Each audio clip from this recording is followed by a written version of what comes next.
స్వామివారు ఆ గ్రంథాన్ని కృష్ణానదిలో నిమజ్జనం చేసేసి తర్వాత వీరు ఏదైతే గ్రంథాన్ని బయటకు తీసుకొచ్చారో ఆ గ్రంథం అందరికీ ఇవ్వవలసిందిగా స్వామివారు కోరారు. అంటే స్వామివారు ఆదేశం చేశారు అనమాట. నిమజ్జనం చేసేసిన తర్వాత అప్పుడు వారు తప్పకుండా గాంధాపురం నుంచి ఆ ప్రసాదం అనేది అందుతుంది అనమాట.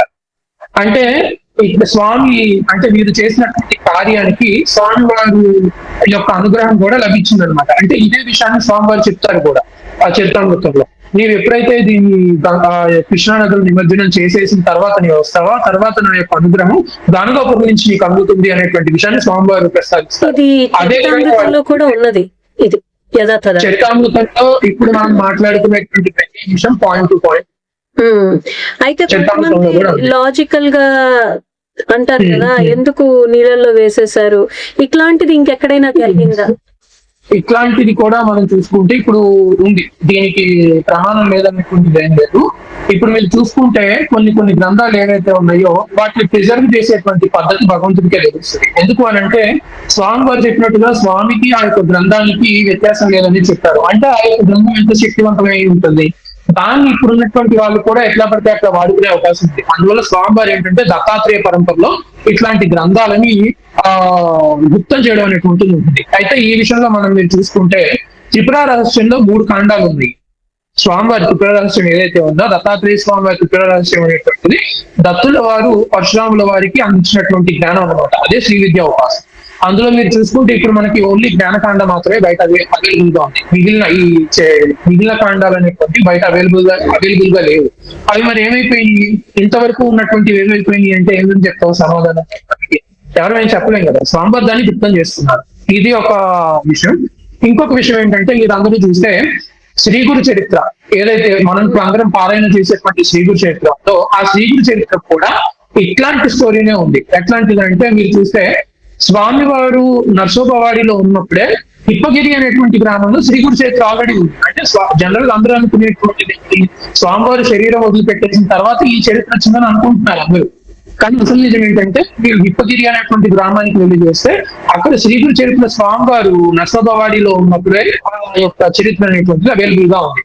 అంతేకాకుండా ప్రస్తుతం మీరు ఇప్పుడు మిరాజ్ అనేటువంటి ప్రదేశం మనకి ఔరంగాబాద్ ప్లేస్ ఉంది కదా, ఈ షిరిడి ప్రాంతాల వైపు వెళ్ళేటువంటి వాటికి తెలుస్తుంది. ఔరంగాబాద్ ఈ సేరు ఈ ప్రాంతాలు అక్కడ నేను ఆ మఠం పేరు నేను బయటకు తీయను. ఎందుకు తీయకూడదు అంటే కొన్ని విషయాలు సాంప్రదాయపరంగా గుప్తంగానే ఉంచాలి. గుప్తంగా ఉంటేనే వాటి పదులు ఉంటుంది. అందుకే నేను ఆ మఠం పేరు తీయకుండా నేను ఈ విషయాన్ని ప్రస్తావన చేస్తాను. అక్కడ ఒక మఠం ఉంది, దత్తాత్రేయ పరంపరకు సంబంధించినటువంటి మఠం అక్కడ ఒకటి ఉందనమాట. ఆ మఠంలో అందరం చదివేటువంటి శ్రీగురు చరిత్ర కాకుండా స్వామివారి ఆదేశానుసారం అసలు మూలమైనటువంటి శ్రీగురు చరిత్ర వాళ్ళ దగ్గర ఉంది. ఆ శ్రీగురు చరిత్ర కూడా దాని స్టోరీ కూడా చూసుకుంటే అంటే ఆ మఠం వారి ద్వారా మాకు ఇన్ఫర్మేషన్ ఇచ్చింది అనమాట. ఆ దాన్ని నేను ప్రామాణికంగా వెరిఫై చేసుకున్న తర్వాతే నేను మీకు ఈ విషయాన్ని చెప్తాను. అయితే అక్కడ మీరు చూసుకుంటే ఏమవుతుందంటే వాళ్ళ దాంట్లో కూడా స్వామివారి చరిత్ర సంస్కృతంలో వచ్చినటువంటి చరిత్ర అట్లానే మరాఠీలోను కన్నడలోను ఉన్నటువంటి చరిత్ర ఏదైతే ఉందో అది వారి దగ్గర ఒరిజినల్ అంటే మూలం అనేటువంటి వాళ్ళ దగ్గర కూడా ఉంది శ్రీగురు చరిత్ర.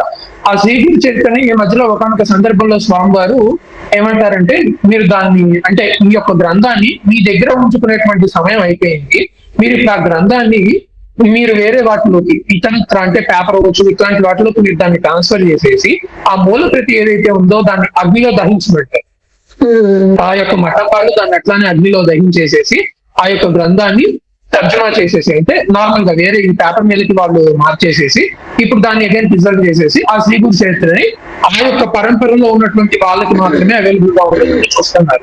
ఎందుకు అట్లా చేస్తున్నారంటే అది గుప్తంగా ఉంచవలసినటువంటి విషయాలు కాబట్టి వాటిని గుప్తంగానే ఉండాలి. మీరు అదే చూసుకున్నా సరే శ్రీగురు చరిత్ర కూడా ముందు అది కన్నడను మరాఠీ రెండు మిక్స్ చేసినటువంటి లాంగ్వేజ్ లో ఉండేదన్నమాట. అంటే ఇప్పుడు మన ఈ గంగాపురం అంటే గాంధర్వపురం ఏదైతే ఉందో అది మీరు చూస్తే మరాఠా దేశానికి ఇప్పుడు మన ఈ కర్ణాటక దేశానికి బోర్డర్ లో ఉంటది.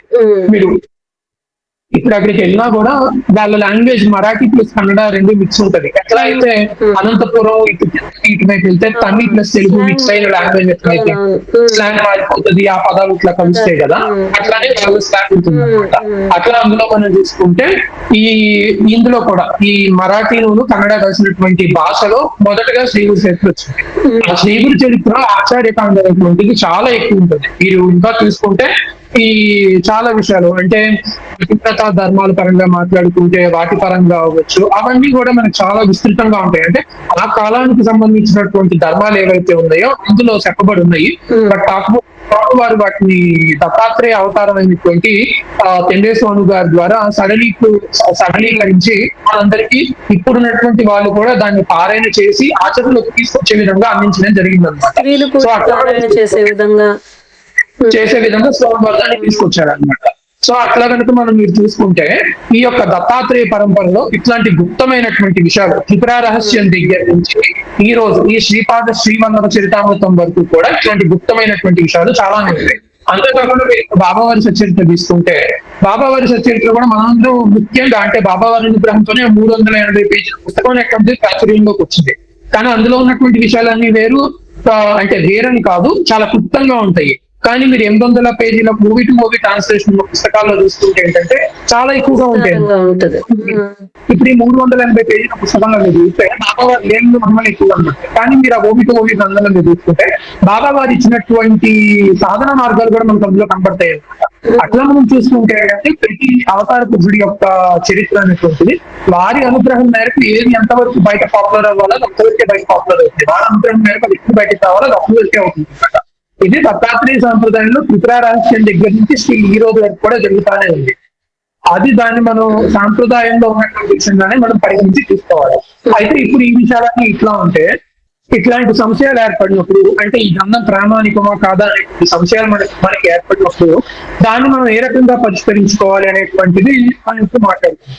శ్రీపాద శ్రీవల్లభ చరితామృతానికి ప్రామాణికత ఇచ్చేటువంటి అంతటి వారు చెప్పాలంటే ఎవరు ఉంటారు.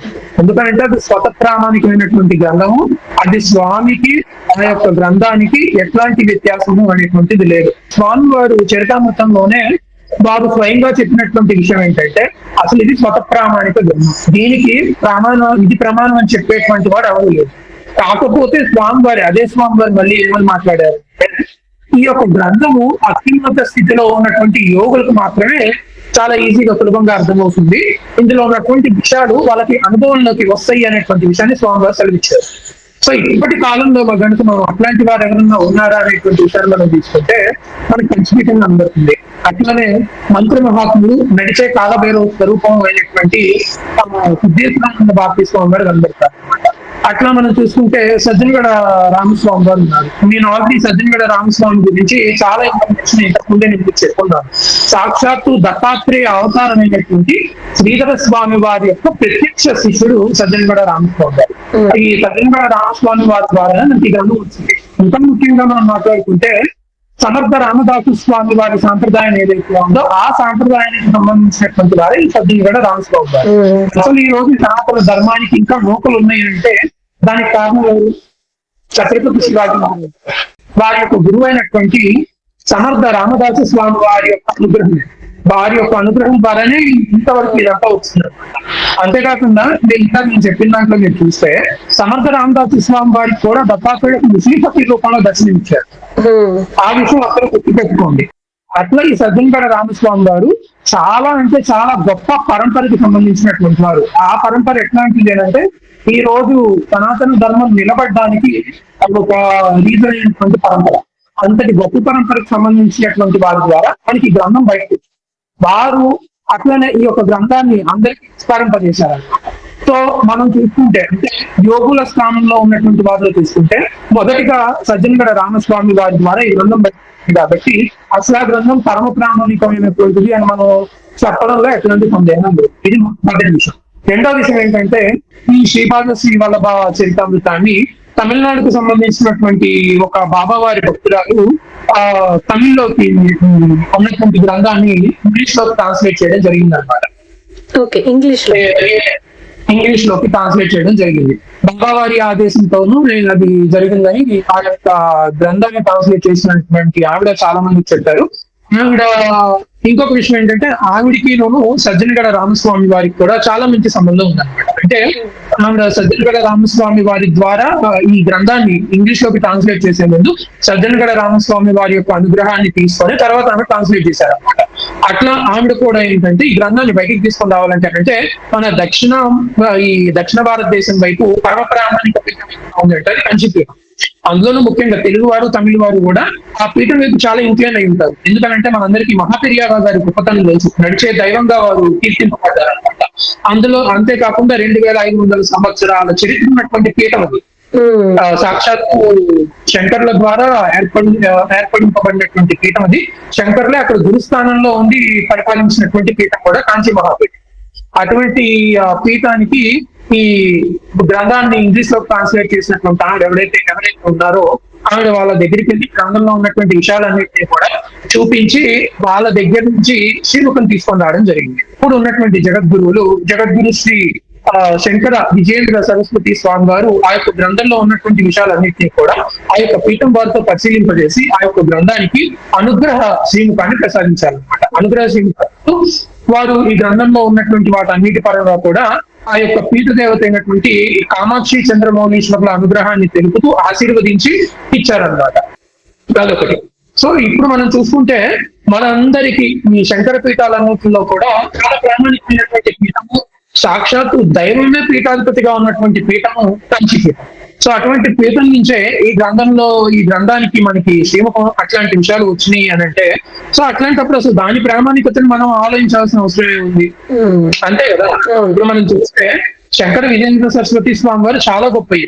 వారు మనకి ఇప్పుడు తెలుగు ప్రదేశంలో చూసుకున్నా సరే, ఈ తెలుగు ప్రాంతాల్లో చూసుకున్నా లేకపోతే తమిళ ప్రాంతాల్లో చూసుకున్నా సరే, ఉత్తరాది వైపు కూడా స్వామివారిని ఫాలో అయ్యేటువంటి వారు చాలా మంది ఉన్నారు. ఇంకా అంటే పర్సనల్ గా చెప్పాలంటే స్వామివారి అనుగ్రహాన్ని పొందినటువంటి వాళ్ళలో నేను కూడా ఉన్నాను. ఆ విషయం పర్సనల్ గా మీకు సో అది కూడా ఈ శ్రీపాద శ్రీవల్లభ గ్రంథం విషయంలోనే వారిని కలవడం జరిగింది.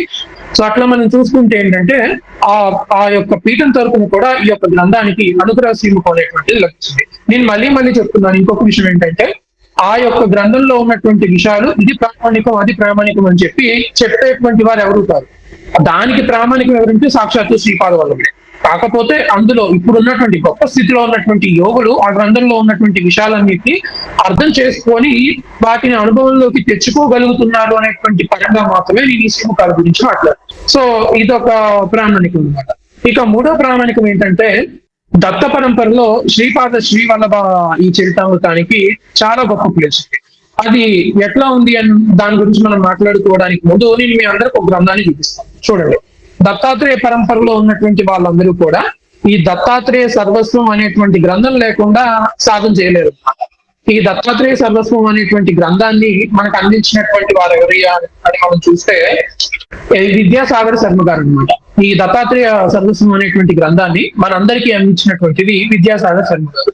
ఈ యొక్క దత్తాత్రేయ సర్వస్వం అనేటువంటి గ్రంథంలో దత్తాత్రేయ స్వామిని ఉపాసించేటువంటి పద్ధతులు అంటే మంత్ర భాగంతో స్వామివారిని మనం ఎట్లా ఉపాసించాలి, వేరు మంత్రాలు ఏంటి, ఆ మంత్రాలకు సంబంధించినటువంటి అభన్యాస విధానాలు, అంతేకాకుండా వేరు పూజా పద్ధతులు, స్వామివారికి సంబంధించినటువంటి చరిత్రలు అంటే స్వామివారి యొక్క అవతారాలు, లీలా అవతారాలు ఏవైతే ఉన్నాయో ఈ నవనాథ పరంపరకు సంబంధించినటువంటి అవ్వచ్చు, కలియుగంలో వచ్చినటువంటి దత్తాత్రేయ పంచకానికి సంబంధించినటువంటి అవ్వచ్చు, ఆ యొక్క అవతారాలకు సంబంధించినటువంటి విశేషాలు, వాళ్ళని తెలుసుకునేటువంటి విశేషాలు, అంతేకాకుండా దత్తస్వామి గురించి వేరు పురాణాల్లో ఉన్నటువంటి విశేషాలు ఈ గ్రంథంలో గ్రంథస్థం చేయబడినాయి అన్నమాట. అంతేకాకుండా శ్రీగురు చరిత్ర వంటి మహత్తరమైనటువంటి గ్రంథాలను కూడా పరిశోధించి చాలా విషయాలని ఈ విద్యాసాగర శర్మ గారు ఈ గ్రంథంలో పొందుపరిచారు.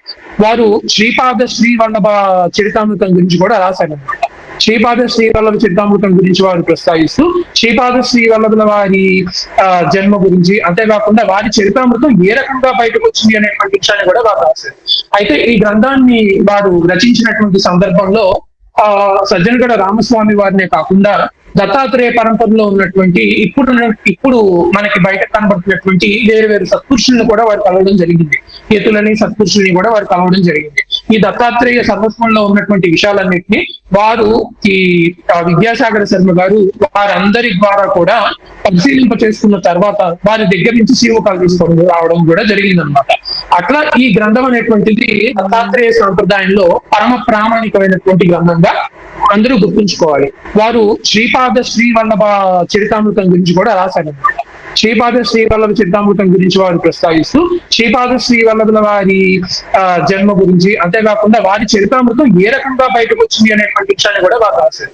అయితే ఈ గ్రంథాన్ని వారు రచించినటువంటి సందర్భంలో సజ్జనగడ రామస్వామి వారినే కాకుండా దత్తాత్రేయ పరంపరలో ఉన్నటువంటి ఇప్పుడు మనకి బయట కనబడుతున్నటువంటి వేరు వేరు సత్పురుషుల్ని కూడా వారు కలవడం జరిగింది. యతులని సత్పురుషుల్ని కూడా వారు కలవడం జరిగింది. ఈ దత్తాత్రేయ సర్వస్వంలో ఉన్నటువంటి విషయాలన్నింటినీ వారు ఈ విద్యాసాగర శర్మ గారు వారందరి ద్వారా కూడా పరిశీలింప చేసుకున్న తర్వాత వారి దగ్గర నుంచి శివకాలు తీసుకొని రావడం కూడా జరిగిందనమాట. అట్లా ఈ గ్రంథం అనేటువంటిది దత్తాత్రేయ సాంప్రదాయంలో పరమ ప్రామాణికమైనటువంటి గ్రంథంగా అందరూ గుర్తుంచుకోవాలి. అయితే దీన్ని ఎందుకు ప్రామాణికంగా చూస్తున్నారు అనేటువంటి విషయం కూడా నేను మీకు చెప్తాను. ఇప్పుడు అందరూ గుర్తుంచుకోవాల్సిన విషయం ఏంటంటే, ఈ యొక్క గ్రంథంలో దత్తాత్రేయ సర్వస్వం అనేటువంటి గ్రంథంలో శ్రీపాద శ్రీవల్లభుల వారి చరితామృతం ఏ రకంగా వచ్చింది, శ్రీపాద శ్రీవల్లభుల వారి యొక్క జీవిత విశేషాలు అందులోనే, అంటే ఏ రకంగా అయితే దత్తాత్రేయ పంచకం అవతార పంచకం చెప్పబడిందో, ఈ శ్రీపాద శ్రీవల్లభుల వారు, నృసింహ సరస్వతి స్వామి వారు, మాణిక్య ప్రభువుల వారు, అక్కలకోట స్వామి సమర్థ, ఈ షిరిడి సాయినాథులు, ఈ యొక్క ఐదుగురి గురించి కూడా చాలా గొప్పగా చెప్పబడింది.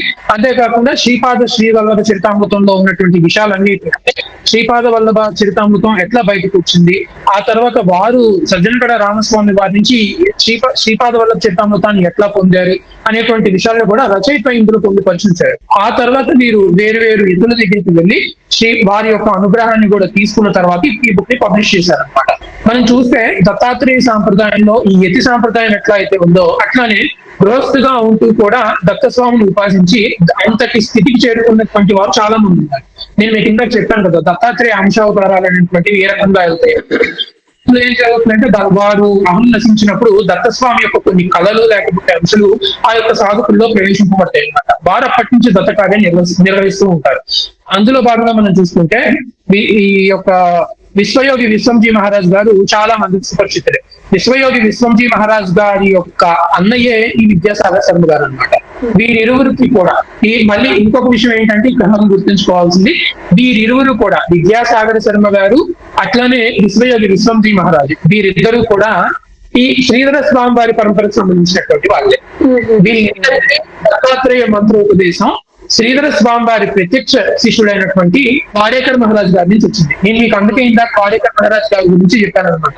వాడేకర్ మహారాజ్ గారు విశ్వయోగి విశ్వంజీ మహారాజ్ గారికి అట్లనే మన ఈ విద్యాసాగర శర్మ గారికి ఇద్దరికి కూడా దత్తాత్రేయ మంత్రాన్ని ఉపదేశించి వారిని ఈ యొక్క దత్త సాంప్రదాయంలో అంత గొప్ప స్థితికి తీసుకొచ్చారనమాట.